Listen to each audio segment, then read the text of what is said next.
What is up, YouTube? This is Teak1 coming at you with another video, and today I'm going to be ranking some movies. While I haven't been to either location since I was a small child, I've always been a huge Disney Parks nerd. And one of my biggest sources of disappointment is how few of their rides have been turned into movies. I know turning a ride into a film might be sneered at, but there is so much depth and imagination to so many of those attractions. They really are works of art. In my opinion, they are a source material no less worthy of the big screen treatment than comic books or video games. Hell, my last novel, The Jabberwocky, started out as Big Thunder Mountain Railroad fan fiction, and I just changed the names and reworked the second half to be a little darker, but shh, don't tell Disney. As for the list, before I begin ranking every film based on a Disney attraction, here's a few ground rules. Number one, theatrical releases only, so sorry, Tower of Terror. Number two, no sequels, because I just don't want the whole bottom half of this list to be all the underwhelming Pirates follow ups. And three, it has to be inspired by the ride, so no movies that came first, like Third Man on the Mountain, and no movies that just borrowed the name and nothing else, like that piece of shit Mission to Mars movie from the 90s. All right, on to the list. In last place, we have the 2003 Haunted Mansion movie. Okay, this one pissed me off because the first 2 or 3 minutes really drew me in. I liked the music. We saw some of those great Rick Baker makeup effects, and the sets looked incredible. Terrence Stamp is also a solid choice for the villain. And then the next mercifully brief 80 minutes are spent on comedy that isn't funny and horror that isn't scary. A big problem here is Eddie Murphy. Now, there were a whole slew of movies that cast him in domestic roles like this, and even though this character is closer to his actual personality than, say, Axel Foley, Eddie Murphy is too naturally cool to play a lame dad. Swap him out with, say, Tim Allen, you might have had something. And it doesn't help that the talent behind the camera is exclusively made up of one hit wonders. David Berenbaum wrote Elf, which is a great classic holiday movie. I watch it every Christmas. And everything else he's written is a piece of shit. Rob Minkoff directed The Lion King, one of the all time great Disney animated films. And everything else he's directed is a piece of shit. Now, this is one of the tougher rides to turn into a movie, in my opinion. I'll elaborate more on that when I cover the other Haunted Mansion film, but this is still an inexcusably bad adaptation. Up next is Jungle Cruise. Let me be clear when I say there's a huge leap up in quality from number 6 to number 5 on this list. Despite the presence of Dwayne Johnson being a universal red flag at this point in his career, Jungle Cruise is a competent attempt to turn the ride into a movie. They get most of the details right. It's a decent Indiana Jones, The Mummy adventure facsimile, and it does just about everything you can reasonably expect an adaptation of this to do. And that's kind of the problem. Even though I can't think of anything terribly wrong with Jungle Cruise, it's just kind of boring. Too safe, I guess, which might sound weird since we're talking about Disney movies, but it really just isn't memorable in any way. I'd already seen it once or twice before, and when I rewatched it to make this list, I still couldn't tell you what the hell happened in it. Look, this is the definition of throw it on while you fold laundry. Do with that what you will. It's fine, but let's move on to the next one. Number four, I have The Country Bears. And I kind of feel bad because this movie is one that I do think is better than a lot of people give it credit for. It's not amazing, but there are some decent jokes. It kind of feels like one of those 80s Muppet road trip movies. Christopher Walken is a riot as the villain. Eli Marienthal is funny as the bully older brother.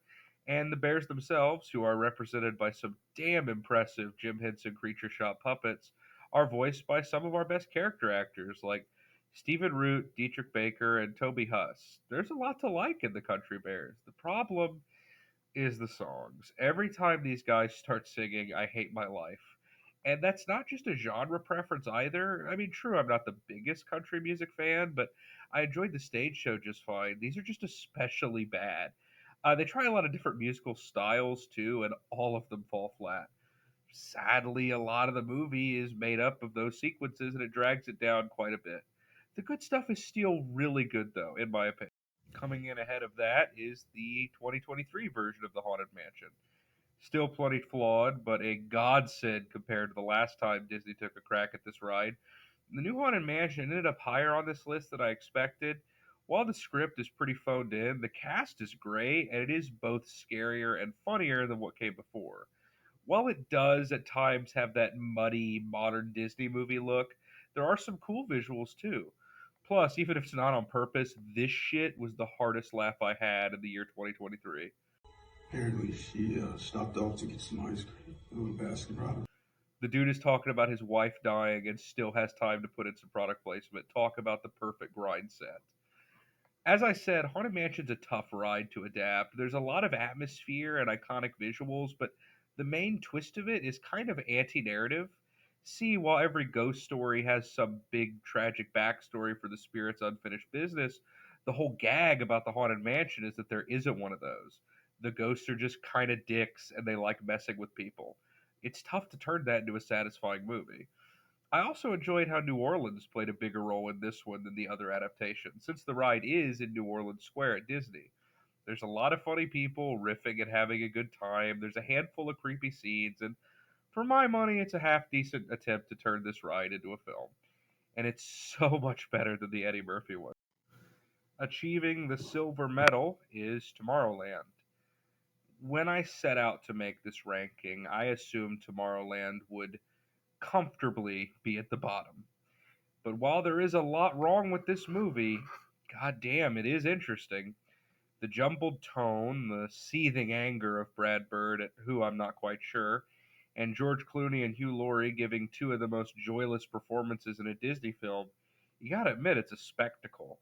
Moreover, this is the most visually dynamic film on this list. Tomorrowland, the place, looks great, and the image of the futuristic city juxtaposed against those endless Elysian fields of wheat is an iconic one and has stuck in my memory in the years since its release.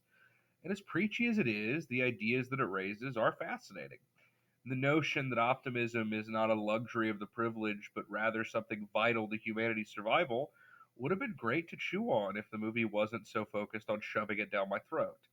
There's some not so great acting here. Britt Robertson is clearly pushing 30, and seeing her play a teenager is uncomfortable. And the humor is often forced and awkward, but Tomorrowland is a passion project from a gifted auteur and a singular piece of work. The kind of weird blend of National Treasure and The Rocketeer, it's been impossible for me to forget. And like I said, there is plenty wrong with it, but give me a big swing like this over all the generic Disney tripe any day of the week. To the surprise of absolutely no one, number one is Pirates of the Caribbean: The Curse of the Black Pearl. When a movie is this impactful, and more importantly has a bunch of shitty sequels, it's common to ask, was the first one really that good? I'm here to tell you that the answer is an emphatic yes. Curse the Black Pearl is not only one of the best movies Disney ever put out, but one of the finest adventure films, period. A perfect blend of gothic horror, romance, and swashbuckling action. It's Errol Flynn by way of Anne Rice, with an iconic Hans Zimmer score, and yes, a pretty great turn by Johnny Depp before this became his default mode in every performance. Jeffrey Rush is an incredible villain. The normally generic dreamboat that is Orlando Bloom even serves his role well as Will Turner. Gore Verbinski has a great eye, so the movie is staged well and looks top notch.